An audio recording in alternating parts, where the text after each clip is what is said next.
estaba dormido en la cama. Y desperté porque sonó mi localizador. Solo decía, accidente en París, Dodi falleció. Di, lesionada en el hospital. No es un chiste. Lo escuché cuando volví a la alcoba en la radio, así que descendí las escaleras, encendí la televisión, igual que todos, y quedé atónito. Estaba en esta habitación, lo recuerdo bien. Dije cuando murió que todo el mundo sufrió mucho. Estaba dormida en la cama y uno de mis editores me llamó para decir, Diana tuvo un accidente. Muchas personas sintieron que cuando murió una luz se extinguió a una diferente clase de luz que jamás habíamos tenido y que no hemos vuelto a tener. En el momento en que ella falleció, creo que la prensa británica, los medios, estaban llenos de un sentimiento de culpa, de vergüenza y de horror, porque sentían que ellos habían hecho que sucediera aquello. Diana, el legado.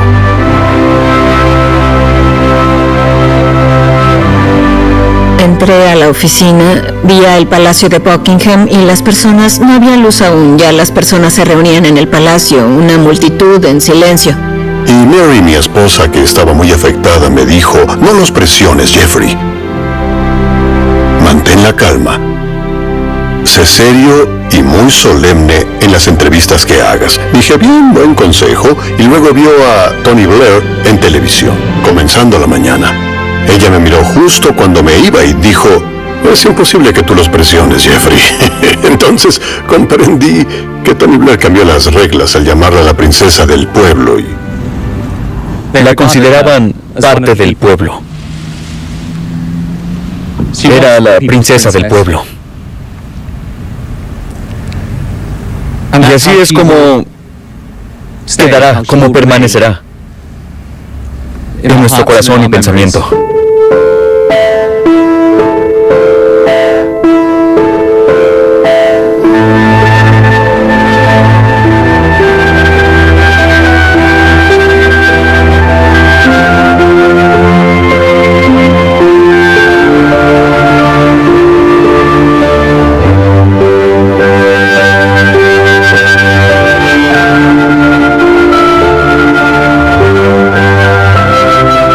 Lo que pasó con la princesa del pueblo, que se convirtió en una frase que llegó a ser realmente famosa, es que no recuerdo que la hubiéramos discutido. Lo único que escribí en mi diario fue que concordamos en que estaba bien llamarla así. Bueno, Tony Blair, con su conferencia a la base electoral al escuchar la noticia sobre Diana, fue absolutamente excelente. Además, él inventó la famosa frase "la princesa del pueblo", la que describía por completo lo que el pueblo pensaba de ella. Y esta clase de expresiones tienen una resonancia cuando realmente tocan la verdad y las fibras de las personas. Al principio hubo una gran hostilidad contra los medios, en particular hacia la prensa tabloide, que se culpaba por ser la razón, parte de la razón del por qué había muerto, porque comprábamos las fotografías y los fotógrafos la perseguían. Creo que hubo partes de la prensa que tal vez se sentían algo culpables, posiblemente algo responsables por lo que había pasado. Sí, bueno, creo, inmediatamente se vio como vergonzosa la forma en que los paparazzi la acosaron hasta la muerte, ¿no es cierto? Y el hermano de Diana, Charles Spencer, la llamó la mujer más acosada del mundo. No hay duda de que buscaba una nueva dirección en su vida en este momento. Repetía que quería irse de Inglaterra, principalmente por el trato que recibía de algunos de los periódicos. Creo que jamás entendió por qué sus genuinas buenas intenciones eran distorsionadas por los medios, del por qué había un permanente acoso de su parte por acabarla. Es importante recordar que de todas las ironías sobre Diana, Tal vez esta fue la mayor. Una niña nombrada en honor de la antigua diosa de la cacería fue, al final, la persona más casada de la era moderna. De hecho, creo que fue el dolor, no la ira, si uno tuviera que escoger alguno. Aunque no creo que hubiera una gran ira, pero sí había mucho dolor. Y su percepción fue mucho mayor de la que se hubiera imaginado. Ahora, ¿qué parte de eso era colectivo? ¿Qué parte era una genuina aflicción, como si tu propia madre falleciera o una hermana? La verdad es diferente, en otras palabras. Se pudo haber convertido, y muchas personas lo calificaron como histeria. La respuesta general contra la reina fue fuera de lo ordinario. Es más, a veces fue gélida durante aquellos días. Siempre lo creí un poco inmerecido. El problema con la monarquía es que hay reglas. Y las reglas son tan intransigentes que los más privilegiados, inclusive su majestad, las obedecen. Así que no se baja la bandera media asta si no eres realeza. Ahora, hoy pensamos que eso es estúpido. Lo tomamos a mal, ¿cierto? Por supuesto, y es sencillo hacerlo, porque siempre juzgamos a priori. La ausencia de una bandera media asta en el Palacio de Buckingham ha enfadado a mucha gente. Y la ausencia de la familia real, quien ha permanecido hasta ahora en Balmoral, ha defraudado a otros. Lo que no debimos olvidar es que esta era una familia. Los hijos de Diana estaban en Balmoral. La reina y el duque de Edimburgo estaban en ese momento solamente pensando en los muchachos. Habían perdido a su madre. Esa era su preocupación. Guillermo alguna vez mencionó en sus entrevistas, dijo que cuando estaban en Balmoral, y lo sabíamos en Londres, solamente los estaban protegiendo de que supieran lo que pasaba en Londres en términos de reacciones públicas. Obviamente sabían que era un férreo hito, pero dijo haberse sorprendido genuinamente al llegar y ver aquellos millones de flores y a los millares de personas en las calles. Al momento de regresar a Londres, de Escocia, y verdaderamente ver a la capital en duelo, uno no podría ser insensible a aquello. Y como una reina, quien siempre ha estado tan en contacto con sus súbditos, creo que reconoció que el palacio tenía que aceptar que hubo equivocaciones respecto a Diana. Y la reina sintió que debían aprender de Diana, que debían ser más humanos con las personas, estar más en contacto con ellas de lo que habían estado. La nación debía sentir eso en lo que Diana era verdaderamente sublime. La nación debía sentir que la familia real entendía sinceramente las dificultades económicas, sociales que todos experimentaban. Sí ha cambiado, se ha modernizado y ha tenido que hacerlo para seguir con el pueblo y así permanecer relevante, así como también para justificar su existencia. ¿Y qué parte de eso es Diana? Una parte, no todo, pero sin duda una parte. Diana no parecía ser de la familia real. Creo que era ella misma. Tenía una magia, algo que la ponía por encima de todo aquello. Era algo propio de ella. No creo que el pueblo pensara, ella es un miembro de la familia real. Diana se convirtió, según creo, en algo más grande, y eso era sorprendente, pero al mismo tiempo era un problema para la familia real, porque había una persona más importante que ellos, al menos para la opinión pública. Jamás se había visto algo similar. No olvidemos que Diana era un símbolo icónico en los años 80 y 90. Recuerdo haber visto de niña aquella boda real y haberme quedado totalmente prendada de ella. Era la princesa perfecta y tenía una presencia constante en los medios. Muchos hombres de la política decían que cuando ella hablaba caían de rodillas y la obedecían. Tenía ese don divino. Era muy hermosa y era también muy inteligente. Una mujer inteligente puede obligar a un hombre a lo que sea, y ella sabía lo que tenía. Era caprichosa en ese sentido. Sabía que solo tenía que pedir algo para que pasara. Haciendo un balance, pienso que lo usó para el bien. Sus obras de caridad son asombrosas. He comprendido, muy de primera mano, que codiciar la perfección que nuestra sociedad demanda puede dejar al individuo completamente destrozado en un instante. Tal presión inevitablemente se extiende a la forma en que nos vemos.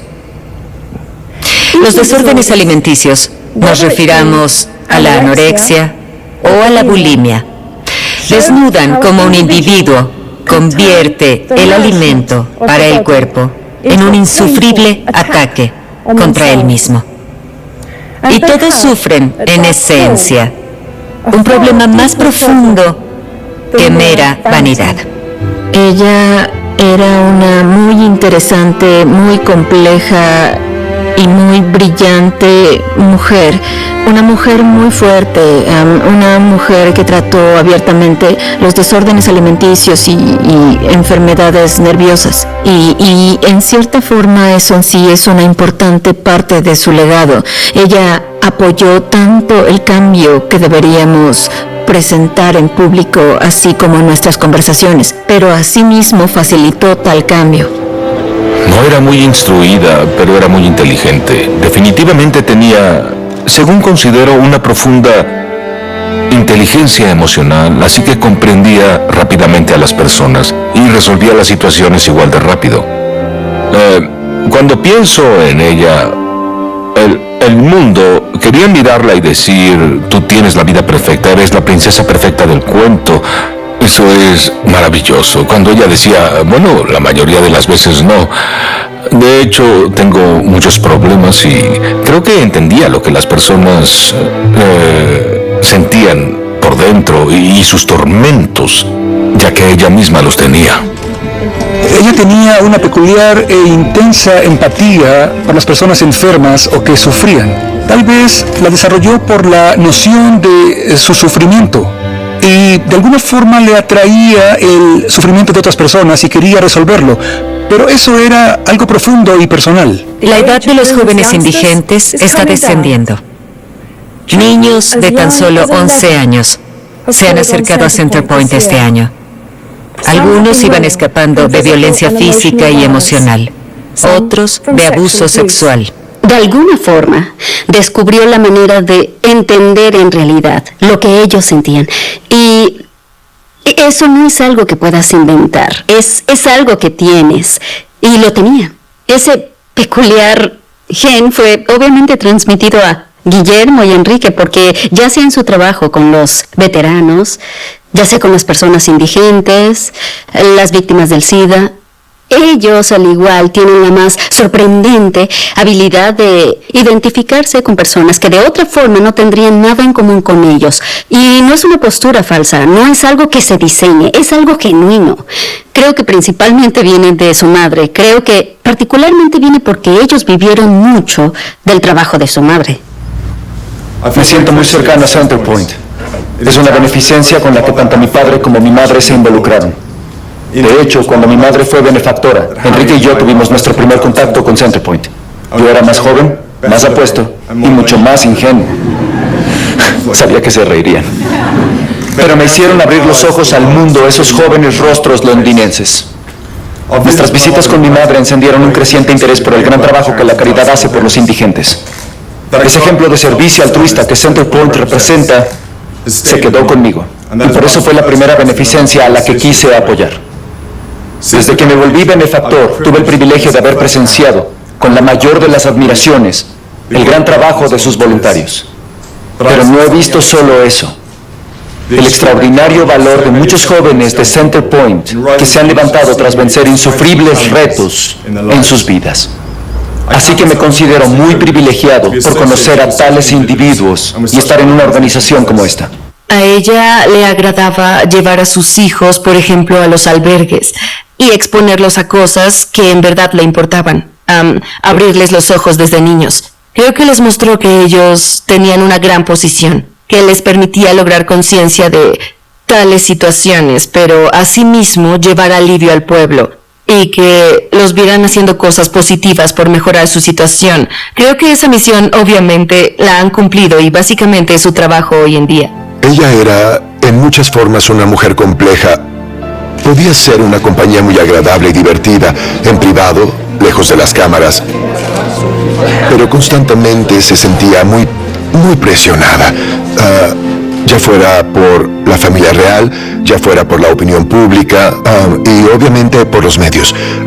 Encontraba muy difícil el equilibrar estos diferentes aspectos de su vida y permitirse un poco de intimidad y al mismo tiempo cumplir las obligaciones que también tenía. Tenía una muy cercana relación con los editores de los periódicos tabloides. Solía ir a verlos, les hablaba, los quiso siempre de su lado. Es natural. Era muy hábil en la forma que les hablaba, era muy abierta con ellos y a los que pensaba que tenía de su lado siempre los complacía en todo. Diana a veces conseguía más de lo que negociaba cuando ella intentaba controlar a la prensa. Ella era fenomenalmente hábil para hacerlo, pero lo que sucede con la prensa y la narrativa de la prensa es que la idea del control es solo una ilusión. Y es tal vez ese horrible cliché sobre si quieres subirte al tigre, terminas en su panza. Pero sin duda fue una participante muy activa en lo que pasaba. Así que era una relación que acabaría mal. Ella era tan popular, era un gran magneto. Pero sus fotografías vendían los periódicos y ese es el secreto del por qué era la mujer más acosada del mundo. Creo que desarrolló una relación con el público y otra con los medios que era un poco diferente. Y algo complicada, lo que más adelante creo que la llevó a lugares complejos psicológicamente. Y creo que si le agregas a esa mezcla lo que entonces se veía como la desintegración de su matrimonio y que la gente tomaba un bando, creo que se volvió difícil para ella. Se tiene la idea de que el príncipe Carlos era alguien mayor que cínicamente había salido a buscar una novia virginal a quien sabía que no amaba porque amaba a otra, que hacía esto por la monarquía. En realidad pudo descubrir que esto es completamente falso, ya que sin duda él era tan ingenuo como su joven novia y no estaba preparado para el matrimonio. Ya es bastante conocido que ella entró en pánico previo al matrimonio e inclusive pensó cancelar, pero he descubierto que la verdad fue él quien lo pidió. Obviamente sabemos que se efectuó la boda, pero ambos con sus debidas reservas. Ambos sabiendo que aquello sería muy posible que no funcionara. Sin embargo, él sí se esforzó al comienzo. Intentó de todo para que funcionara. Sin temor a equivocarme, tuvieron 2 años decentes de matrimonio. Bueno, el príncipe Carlos reaccionó ante la noticia del deceso de Diana, de hecho con una tremenda compasión hacia sus hijos. Sinceramente puso a los niños primero. Y eso igual se notó en la forma en que se comportó al ir a París para recoger el cuerpo de Diana. No dejaría que los enterradores se llevaran el cuerpo. Era personal, él fue por sus restos y mostró una enorme consideración con Guillermo y Enrique.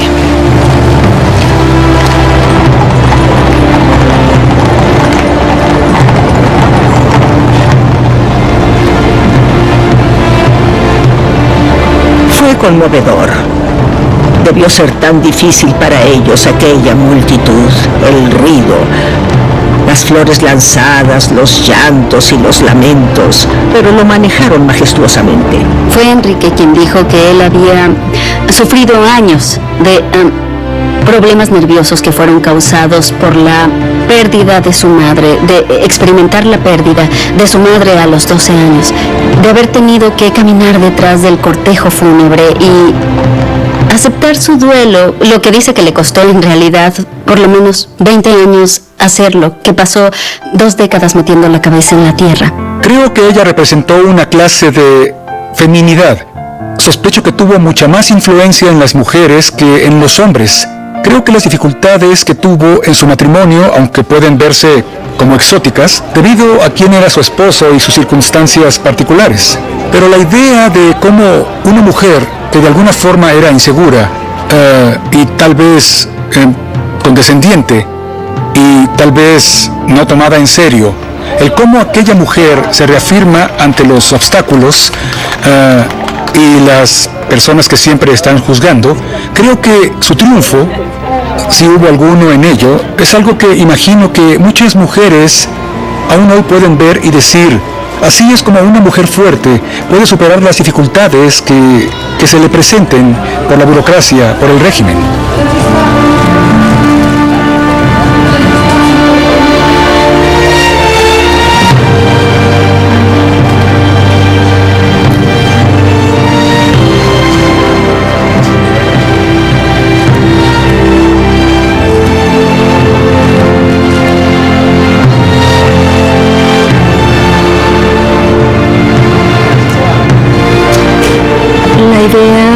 De que Diana fuera una mujer engañada, sí es verdad que obtuvo un maltrato. Ninguna mujer había sido llevada a esa clase de puesto público sin un sistema de apoyo, sin un publirelacionista, sin un conocimiento real de lo que le esperaba.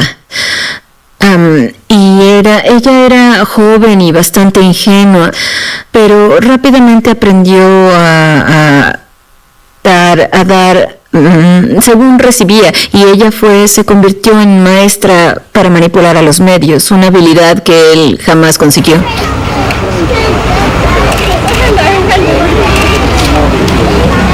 El duque de Edimburgo hizo su mejor esfuerzo, ya saben, de aquellas cartas que él le escribió. Él intentó, como pudo, ayudarla con el rompimiento de su matrimonio.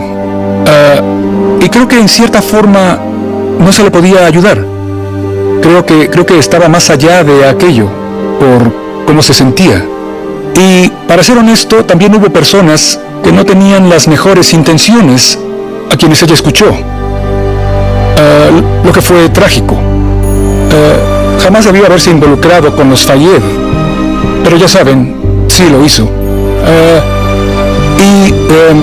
Yo personalmente intenté advertirle que no se involucrara con ellos y fallé. Así que uno no logra frenar a las personas, o es difícil frenar a las personas si están planeando su destrucción. La relación amorosa con Dodi Fayed, no creo que ninguna persona, a excepción tal vez de Dodi y su familia, la tomara en serio. Tal vez se estaba divirtiendo, tal vez era decir: mira, logro estar sin ti. Yo no creo que haya sido en verdad en contra de la familia real, aunque disfrutó el hecho de que molestó mucho.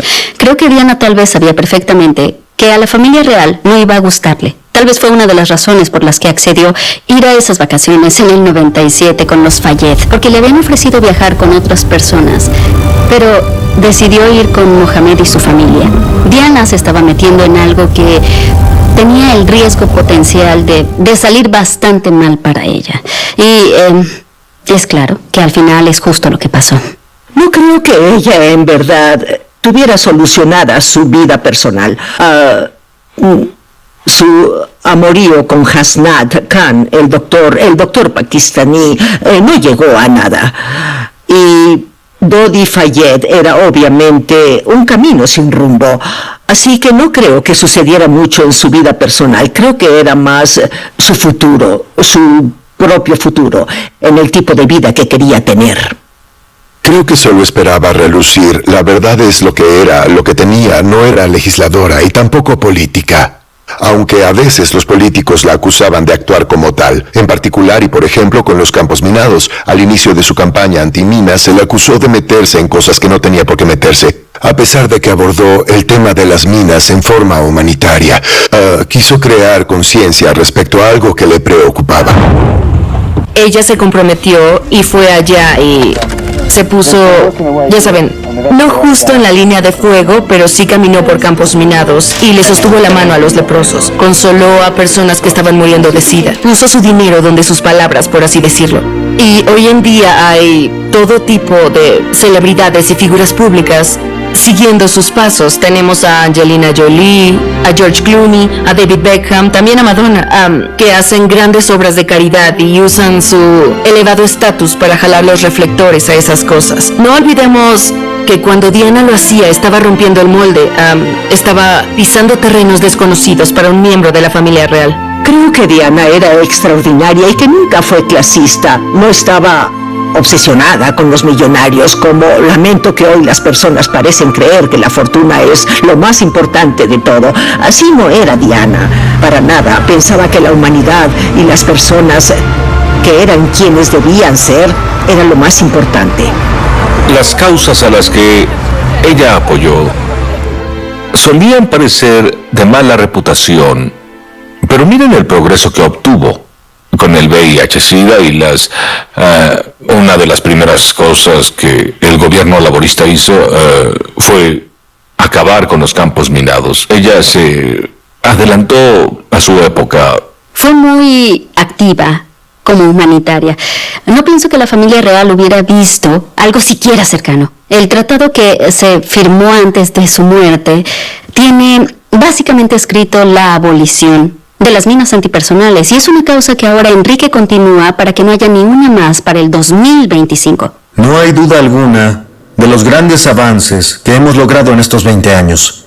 Las minas antipersonales son armas políticamente tóxicas a los ojos de muchos alrededor del mundo. Vastos arsenales gubernamentales han sido destruidos, y la producción de estas armas por parte de los manufactureros ha sido detenida. Creo que la escala de su obra, en verdad, solo es evidente ahora. Nos ha tomado tanto entender lo admirable que fueron todos sus triunfos. Una de las cosas más admirables que hizo, creo que fue en el 87, cuando fue a un hospicio donde había personas muriendo de SIDA. Era una especie de hospital, según creo. Y no sé, ella tuvo contacto físico, abrazó a una persona con SIDA. En esa época, eso se creía que era una sentencia de muerte. Jamás te acercarías a tales personas. Creo que eso transformó nuestras creencias. No olvidemos que esto era territorio insólito para un miembro de la familia real, el poder ir a un hospital y darle la mano a personas que sufrían de VIH en una época en que eran repudiadas por la sociedad. Yo creo que hay registro de ello si queremos buscar en 1987, cuando rompió aquellos tabúes sobre el SIDA. Estuve presente aquel día cuando saludó tocando a esos pobres jóvenes infortunados en el Middlesex Hospital, jóvenes quienes subsecuentemente fallecieron, pero los tocó sin usar guantes. La realeza usaba guantes blancos todo el tiempo. Creo que todos se preguntaban en ese momento si la princesa Diana iba a usar o no guantes. Y no lo hizo. Yo afirmaba que no los usaría y cumplió mis expectativas. Ella sabía la verdad. Ella no podía hacer nada para investigar el SIDA, pero sí ayudó en atraer la atención a las iniquidades que había y en especial recaudar inmensas sumas benéficas, lo que hizo muchos años. Lo admirable es que se acercaba al pueblo. Cuando la familia real se mantenía a 2 metros de ti, hacías reverencia y los dejabas pasar. Ella acabó con aquellos tabúes y tocó a personas con SIDA. La verdad no exagero cuando digo que no creo que tocaras a una persona con SIDA. Yo no lo hubiera hecho, o no lo creo. Pero cuando la vi acariciando a una persona con SIDA, dije, sí, se puede acariciar a alguien con SIDA. Obviamente no es problema. El VIH no vuelve peligrosa a la gente, así que pueden saludarlos y abrazarlos. Además, lo necesitan. Y esa habilidad de llevarle a las personas una sensación de simplicidad y honestidad fue increíble, muy increíble. Y repito, creo que con el príncipe Guillermo y el príncipe Enrique, uno encuentra continuidad de ello, lo que habría sido inaceptable hace 20 años. El VIH era una sentencia de muerte. El tratamiento no era muy disponible en el mundo desarrollado, mucho menos en las zonas pobres. El estigma evitaba que las personas positivas al VIH hablaran abiertamente sobre su condición y evitaba que las personas vulnerables tuvieran el valor de visitar una clínica y pedir una prueba. Pero gracias al trabajo de líderes en el combate al VIH, personas como Nelson Mandela, Sir Elton John, el Dr. Peter Piot, los valientes activistas de TAG y ACT UP, y como mi madre, la princesa Diana, hemos conseguido gran progreso.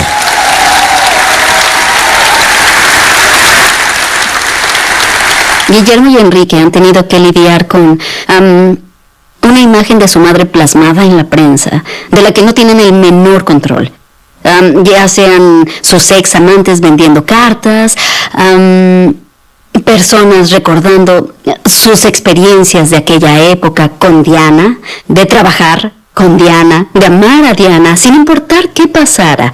Han habido muchos ayudantes, cortesanos y amantes que han lucrado con el recuerdo de la princesa, Guillermo y Enrique han tenido que ver eso sin poder tener ningún control. Enrique comentó recientemente sobre el hecho de que él se ha sentido incómodo a veces por su posición. Él no desea todo el escrutinio, no quería vivir en ese aparador.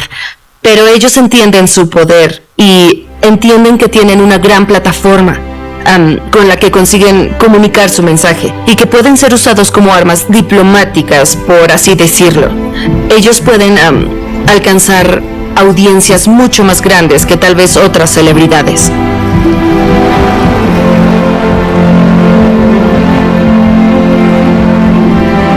Hablé con el príncipe Guillermo al respecto y le dije, ¿usted comparte todo esto? Que ella se buscó todas esas dificultades porque quería manipular a la prensa.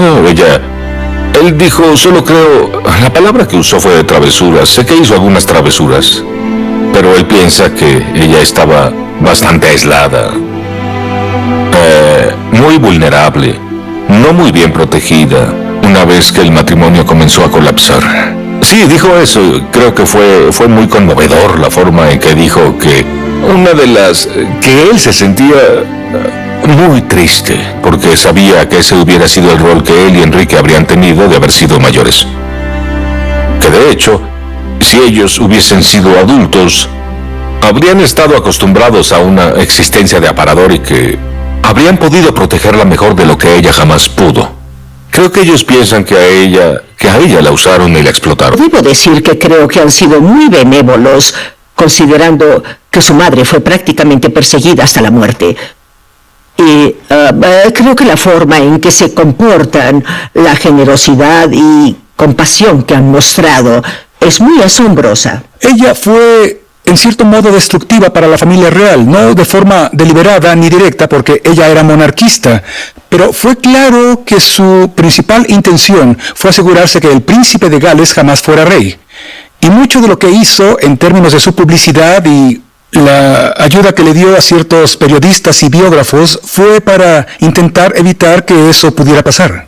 Bueno, Diana hizo comentarios sobre la incapacidad de Carlos como rey en aquella infame entrevista para Panorama que le dio a Martin Bashir. Creo que, en retrospectiva, ella se arrepintió de algunas cosas que dijo en aquel documental, sobre todo porque lastimaron a sus hijos, lo cual jamás fue su intención. Ella jamás dijo que no quisiera que el príncipe Carlos fuera rey. Dijo que creía que él tal vez no quisiera hacerlo, lo que fue un comentario malévolo y desconsiderado, ya que ella era siempre muy astuta para a sembrar estas diminutas semillas en sus discursos públicos para que crecieran, pero aquella de todas las que había soltado fue la que tuvo un mayor poder de destrucción. La verdad, ella veía otro lado de Carlos, que el que vemos todo el resto, pero creo que bastante de lo que dijo fue tal vez alimentado por la ira y la amargura y el resentimiento. Ella supo que al hablar de la idea de que Carlos personalmente quisiera retirarse de la línea de sucesión, eso se convertiría en dinamita.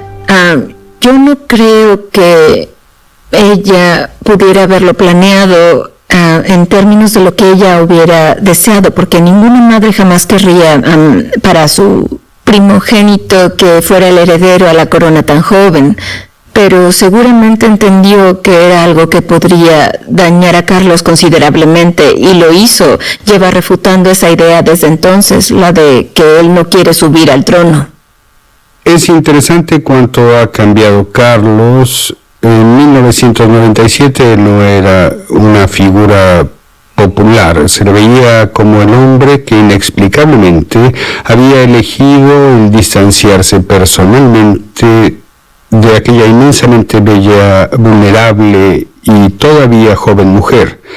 Y ahora, unos 20 años después, él se ha convertido en una figura cuyas cualidades interiores y su vida le han dado lugar a una mayor aceptación pública que la que alguna vez pudo haber tenido, y sus ideas sobre la naturaleza, el medio ambiente, esta nación, sobre la humanidad, ya no se ven como de otra época, sino en muchas formas adelante de esta. Creo que la influencia de Carlos sobre sus hijos es algo que a menudo se pierde, y creo que muchas personas piensan que ella era la única responsable de criar a Guillermo y Enrique y de educarlos para que se conviertan en los jóvenes que son. Pero de hecho no olviden que desde que cumplieron 12 y 15 años han crecido sin su madre. Sí, bien hecho, hermano. Gracias, es lo que merezco. Cállate, casi me desmonto por golpear la bola que fallaste. Sí, claro. ¿Stupi? ¿Así dijiste? Stupi, sí, no es mala palabra. No, ¿estás seguro? Sí. Para no mencionar la palabra que inventaste. No lo haremos, no. Por favor, no. Una de esas cosas que pones en tus manos. Por supuesto que no, por supuesto que no. Y los jóvenes cabales que son hoy es casi en su totalidad por Carlos. Creo que a veces no lo vemos como papá. Carlos tuvo que hacerse cargo y realizar el trabajo de ambas partes, bajo los más inusitados y complicados escenarios. No fue una situación sencilla. Y creo que a veces merece mayor crédito del que recibe. Creo que la única cosa que unificaba a Diana y a Carlos era cómo querían criar a esos muchachos.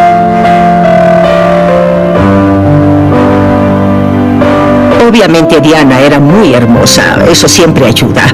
Era muy fotogénica, ella lo sabía y sabía cómo posar para los fotógrafos, pero no era algo falso. En el fondo tenía sentimientos muy fuertes y grandes lazos de amistad y animaba a la gente para que le hablara, para que le contara sus problemas. En verdad era una persona compasiva.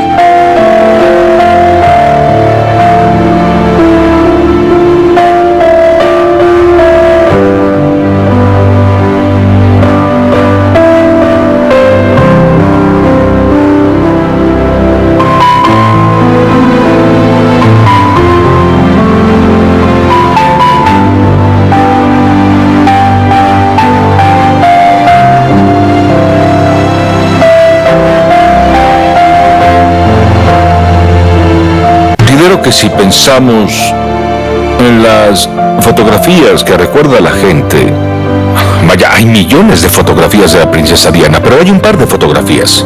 La primera vez que saludó de mano al joven que tenía VIH, cuando caminó sobre un campo minado, la noche que el príncipe Carlos hacía su entrevista importante por televisión y ella usó aquel increíble vestido negro y se robó las primeras páginas de todos los diarios viéndose como verdadera diosa. Ella pensaba en las fotografías y creo que eso fue, no creo que una manipulación, fue instintivo. Sabía del poder de las imágenes.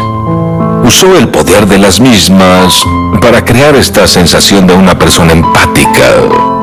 Lo que era real, no se finge eso. Para las personas que no conocen la historia de Diana, la encuentran tan fascinante como adictiva. Es de una mujer hermosa y carismática, quien vivió una vida asombrosa y que tuvo un gran impacto en el mundo.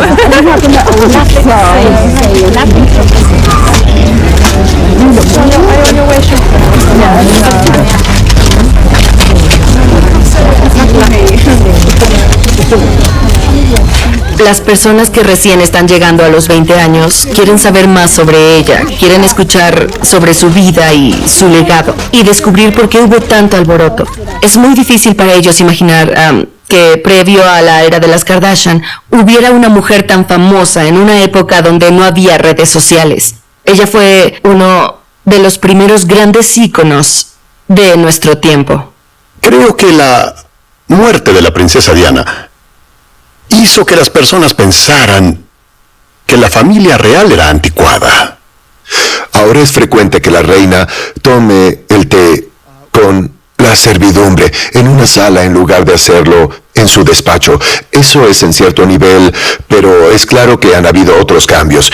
Y creo que estos han sido impulsados de abajo para arriba porque creo que debido a la influencia de Diana y la forma en que asumía su papel real, el pueblo ha demandado que la familia real se actualice.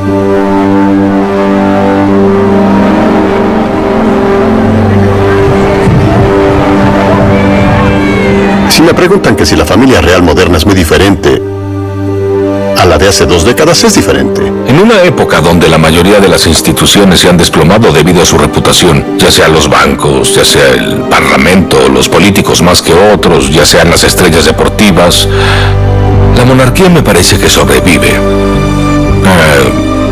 Pero creo que mucho de eso es por la forma en que la reina se ha adaptado. Ha existido un proceso de adaptación continuo. Y creo que también es porque ellos recibieron todas las cosas malas en primera persona primero que los demás.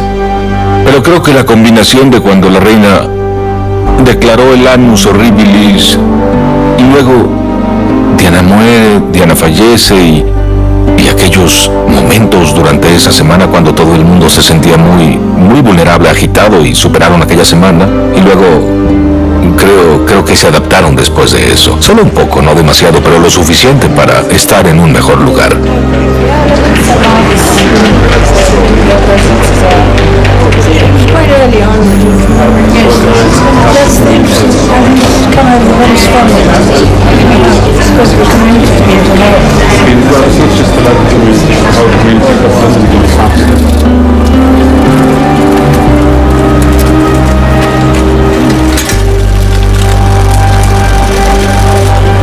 Guillermo y Enrique han estado al frente de Heads Together junto con Kate, básicamente en recuerdo de su madre. Han hablado recientemente sobre sus esfuerzos para poder aceptar la pena de haberla perdido.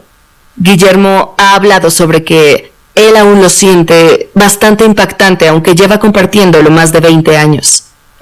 Pero él anima a otras personas a través de su trabajo con Child Britain UK, por ejemplo, para que hablen todo el tiempo y que hablen sobre los seres queridos que perdieron lo más que puedan, como herramienta para superar esa pena. Es más, él es quien animó al príncipe Enrique para que consultara a un especialista cuando su vida descendió a lo que él describe como un total caos. Enrique es una persona que nunca habló abiertamente sobre la muerte de su madre por un largo periodo. En mi opinión, Guillermo y Enrique, al perder a su madre a tan tierna edad, siempre es difícil para los jóvenes tal hecho, y por ello se volvieron vulnerables. Son problemas no resueltos dentro de su psique, y en cierto punto que en general se presenta en la edad que ellos tienen ahora, ellos querrán resolverlos. Creo que el hecho de que su madre fuera una persona tan abierta los ayudó para que tuvieran la confianza de saber que pueden hablar en público sobre los problemas mentales y emocionales que han sufrido. Al hablar descubrimos que no estamos solos. Lo opuesto a hablar es aislarse y temer. A veces poder desahogarse es un paso importante para aceptar una situación y saber que no estás solo, que no has perdido, que es perfectamente normal sentirse abatido y triste algunas veces. Lo sufrimos todos. Guillermo y Enrique decidieron involucrarse con esas beneficencias clave, no tanto como resultado de la muerte adelantada de su madre, sino porque había cosas que le preocupaban. Creo que el hecho de que Enrique se haya interesado en las minas y en particular sus otras beneficencias en África, que eran muy queridas para Diana, es porque son los hijos de Diana. Bueno, ninguno de los príncipes, sin importar lo abiertos que hayan sido en sus entrevistas que han dado sobre Heads Together, jamás han dicho que es porque su madre personalmente sufriera de problemas nerviosos, depresión, bulimia y todas las cosas que sabemos que Diana sí sufría. Pero creo que no se necesita un psicólogo para saberlo, pero el haber pasado por tantos años de trauma y sufrimiento y que ambos pasaron todo lo que pasaron tan públicamente, esa caridad o esa iniciativa que esté dedicada a problemas mentales y ser más abiertos sobre nuestros problemas, poder hablar más abiertamente sobre cosas como la depresión, iba a resonar con ambos príncipes. Nosotros tres hemos aprendido mucho estos meses al ver personas. La conclusión a la que llegamos es que entre más hablemos sobre esto, entre más lo hagamos como sociedad, nos apoyaremos más. El tema para el Día Mundial de la Salud Mental este año parece coincidir. Es primeros auxilios de salud mental para todos. Para nosotros, este primer auxilio es apoyar rápidamente a las personas para que su condición no se vuelva más seria ni clínica. Ese apoyo puede ser tan sencillo como una conversación y el escuchar, o puede ser enviarlos a un servicio profesional. Tales acciones pueden parecer pequeñas, pero son de vital importancia. Creo que lo de salud mental es fantástico. Escribí un artículo al respecto, y cuando dijeron que se involucrarían, dije que el republicano en mí encontraba muy inadecuado que ellos apoyaran cualquier causa y por ello recibirían cobertura, serían escuchados, tendrían acceso al gobierno sin importar cuál. Pero la campaña de salud mental en verdad fue sensacional, porque marcó una diferencia. Es imposible negarlo, marca una diferencia. Pero solo marca una si la haces bien. Y debo decir que Heads Together y su campaña ha sido absolutamente brillante. Y creo que cambió el rumbo. Ahora, ¿se habrían involucrado en eso si otra mujer hubiera sido su madre? No tengo idea, pero fue su madre. Creo que es parte de su legado. Es por lo que lo han hecho y espero que sigan en esa ruta por mucho tiempo. Tal vez necesitó entrar a una beneficencia de salud mental, a Heads Together, y tal vez fue lo que se necesitó para que Enrique pudiera aceptar públicamente que él tenía problemas. Me contaron que estaba emocionado, que apoyaría la campaña y animaría a otros para abrirse y hablar de sus problemas.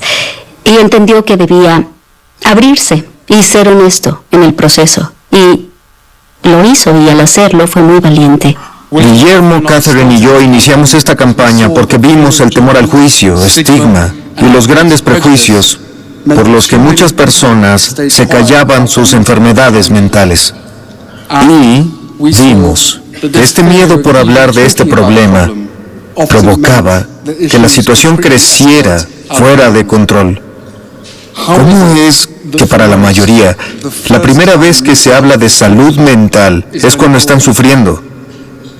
El estigma no puede y no debe ser la razón que nos impida prepararnos y a nuestras familias para el día que una nube negra pueda aparecer. El legado de Diana es una enorme mezcla de lo que las personas quisieran que fuera y lo que en realidad es.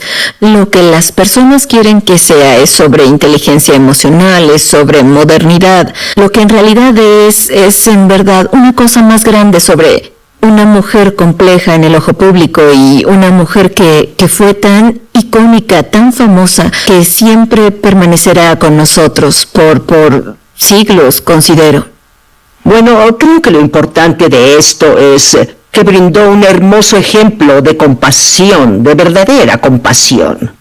No como otras personas que hablan, parecen ser lindas y hacen obras de caridad. Y creo que ese es un importante legado y creo que los políticos actuales fallan severamente en ello. Por un lado, ella tiene esta gran y cautivadora imagen. Era un ícono de la moda, del estilo, muy hermosa y llena de gracia.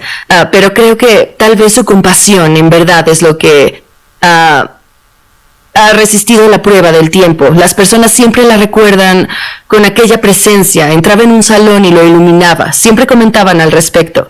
Le daba esperanza a las personas, las hacía sentirse especiales. Se sentían importantes cuando tal vez estaban pasando por muy difíciles experiencias. Creo que eso es algo por lo que la mayoría puede recordarle. Su legado es algo más grande, su legado son sus hijos. Y su legado es el trabajo que ellos están continuando. Guillermo fue quien explicó que ahora hay una generación joven en el mundo que no conoce a Diana. Y ellos no saben las grandes cosas que ella logró. Y este es sorprendente legado que nos dejó. Ella hizo que se vieran problemas que de lo contrario seguirían ocultos. Ahí, bajo la alfombra y olvidados. El legado de Diana tendría que ser la forma en que cambió la monarquía. Lejos de la austera y muy distante institución, acercándola a lo que ahora es más personal, que parece más auténtica, poblada por aristócratas jóvenes que se conectan con los problemas que enfrenta cada hombre y cada mujer, y que pueden hacerlo sin perder su dignidad de la posición de la familia real. El legado más grande de Diana son sus hijos porque se han convertido en hombres extremadamente cabales y resultaron ser muy parecidos a su madre, y creo que ella representará la imagen de la casa de Windsor en el siglo XXI. Así que creo que ha habido un cambio fundamental. Creo que serán más paternales, más comprometidos como monarquía, no tan insulares, tal vez más pequeña y más compacta, pero más relevante de alguna forma. Considero que el lenguaje que hablan los príncipes es el lenguaje que el pueblo reconoce a diario en las calles del reino, y creo que eso elevará su relevancia y también asegurará, según creo, la persistencia de la monarquía, porque francamente tiene que cambiar, debe adaptarse a los nuevos tiempos y a las condiciones.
...1961-1997.